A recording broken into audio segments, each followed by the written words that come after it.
सोचिए एक ऐसे समाज के बारे में जहां सब इतने करीब थे कि एक दूसरे का हाथ पकड़कर चलते थे। और फिर कल्पना कीजिए कि वही समाज, वही दोस्त एक दूसरे के खून के प्यासे हो जाते हैं। ये कोई फिल्म की कहानी नहीं है। ये युगांडा के निंगोगो चिंपैंजियों की असली और दिल दहला देने वाली कहानी है, जिस पर आज हम बात करने वाले हैं। जो लीड रिसर्चर थे, एरन सैंडल, उनकी एक लाइन इस पूरी त्रासदी को बयां कर देती है। वो कहते हैं, ये वो चिम्प्स थे जो हाथ पकड़ते थे और अब वे एक दूसरे को मारने की कोशिश कर रहे हैं। बस यही एक वाक्य बताता है कि उस कम्युनिटी में कितना बड़ा और भयानक बदलाव आया था। और ये सिर्फ कोई छोटी मोटी लड़ाई नहीं थी। हम बात कर रहे हैं जानलेवा हमलों की। 2018 से लेकर अब तक रिसर्चर्स ने कम से कम 24 हत्याएं दर्ज की हैं। ये नंबर ही अपने आप में बताता है कि उस समाज के टूटने का नतीजा कितना खौफनाक था।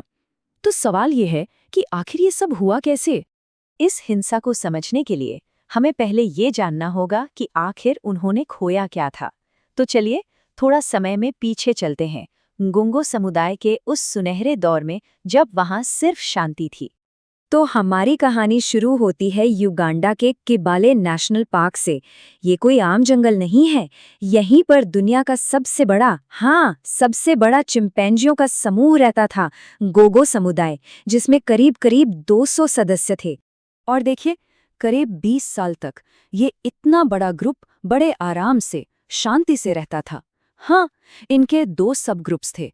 रिसर्चर्स उन्हें वेस्टर्न और सेंट्रल चिम्प्स कहते थे, पर इसके बावजूद वो एक ही थे। एक मजबूत कम्युनिटी की तरह काम करते थे, जिनके बीच रिश्ते बहुत गहरे थे। उनकी एकता सिर्फ कहने के लिए नहीं थी, वो उनके रोज के कामों में दिखती थी। वो एक दूसरे की सफाई करते, जिसे ग्रूमिंग कहते हैं, खाना शेयर करते और साथ मिलकर अपने इलाके की रखवाली करते थे। और जैसा कि हमने सुना, वो एक दूसरे का हाथ भी पकड़ते थे। मतलब सच में एक बहुत ही मिलनसार समाज था। तो फिर ऐसा क्या हुआ कि ये सब बिखर गया? वो कौन सी वजह थी जिन्होंने इस शांतिपूर्ण समाज में दरार डाल दी? चलिए अब उस बिखराव की कहानी को समझते हैं। देखिए, ये सब अचानक एक दिन में नहीं हुआ। इसकी शुरुआत धीरे धीरे हुई। सबसे पहले 2014 में कुछ ऐसे जरूरी चिम्प्स की मौत हो गई जो दोनों ग्रुप्स के बीच एक पुल का काम करते थे। सोशल ब्रिज की तरह थे। फिर आया 2015, जब अल्फा मेल बदला और एक पावर वैक्यूम सा बन गया, और यहीं से दोनों ग्रुप्स के बीच दूरियां बढ़नी शुरू हुईं।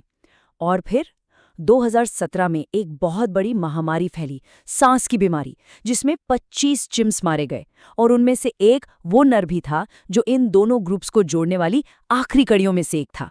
तो इन घटनाओं ने मिलकर समाज की नींव में 3 बड़ी दरारें पैदा कर दी। एक तो जो शांति बनाने वाले थे वो रहे नहीं, तो सोशल नेटवर्क टूट गया। दूसरा, लीडरशिप की लड़ाई ने तनाव और गुस्सा बढ़ा दिया। और तीसरा, महामारी ने जो थोड़े बहुत रिश्ते बचे थे उन्हें भी हमेशा के लिए खत्म कर दिया। और बस 2018 आते आते बंटवारा पूरा हो चुका था। 2 अलग अलग ग्रुप्स बन चुके थे। लेकिन कहानी यहीं खत्म नहीं हुई। ये सिर्फ अलग नहीं हुए थे। इसके बाद जो शुरू हुआ वो था युद्ध। अब हम बात करेंगे उस भयानक लड़ाई की। ये कोई मामूली झगड़ा नहीं था, ये अपनों के बीच की एक खूनी जंग थी। तो अब मैदान में 2 टीमें थीं। एक तरफ था छोटा वेस्टर्न ग्रुप, जिसने 2018 में हमले शुरू किए, और दूसरी तरफ था सेंट्रल ग्रुप, जो बड़ा था और इन हमलों का मेन टारगेट बना। सेंट्रल ग्रुप को बहुत नुकसान हुआ। कम से कम 24 मौतें हुईं, जिनमें 17 तो छोटे बच्चे थे और 7 वयस्क नर शामिल थे। और यहाँ ये समझना बहुत जरूरी है कि ये हिंसा यूं ही अंधे गुस्से में नहीं हो रही थी। रिसर्चर्स बताते हैं कि ये पूरी तरह से प्लान्ड और स्ट्रेटेजिक थी। हर एक हमला दूसरे ग्रुप को कमजोर करने के साफ इरादे से किया जाता था। उनकी युद्ध की रणनीति भी बिल्कुल साफ थी।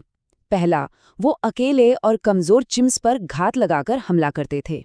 दूसरा, वो झुंड बनाकर दूसरे के इलाके में घुसपैठ करते थे। और तीसरा, जो सबसे ज्यादा खौफनाक है, वो जानबूझकर सिस्टमैटिक तरीके से बच्चों को मारते थे, ताकि दुश्मन ग्रुप का भविष्य ही खत्म हो जाए। प्राइमेटोलॉजिस्ट जॉन मिटानी की एक बात इस पूरी सिचुएशन को बयां करती है। वो कहते हैं, वे ऐसा तब भी करेंगे जब उनके पड़ोसी कभी उनके दोस्त और साथी हुआ करते थे। सोचिए, कल तक जो दोस्त थे, आज वो जान के दुश्मन बन गए थे। तो इस पूरी कहानी से हम क्या सीख सकते हैं? गोंगो चिम्स की ये लड़ाई हमें हमारे समाज के बारे में, शायद हमारे खुद के बारे में क्या बताती है? एक बहुत बड़ा सवाल यहाँ ये उठता है कि इस तरह की लड़ाइयाँ क्या किसी बाहरी वजह से होती हैं, जैसे खाने पीने की कमी, या फिर ये अंदर से ही पैदा होती हैं? ज्यादातर रिसर्चर्स का यही मानना है कि ये लड़ाई किसी बाहरी दबाव की वजह से नहीं, बल्कि अंदरूनी तनाव की वजह से हुई। पावर के लिए लड़ाई, कंपटीशन और सोशल बॉन्ड्स का टूटना, यही असली वजह थी। कुछ जाना पहचाना सा लगता है ना? और आखिर में ये कहानी हमें एक बहुत बड़ी सच्चाई दिखाती है कि समाज कितने नाजुक होते हैं, चाहे वो चिंपांजियों का हो या फिर हम इंसानों का। सामाजिक शांति कोई परमानेंट चीज नहीं है, उसे लगातार बनाए रखना पड़ता है, उसकी देखभाल करनी पड़ती है।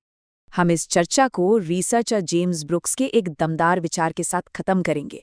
वो कहते हैं कि ये घटना हमें याद दिलाती है कि ग्रुप्स में बट जाना इंसानी समाजों के लिए कितना खतरनाक हो सकता है। ये हमें सोचने पर मजबूर करता है कि हम अपने समाज को टूटने से कैसे बचा सकते हैं, इससे पहले कि छोटी छोटी दरारें एक बड़ी खाई बन जाए।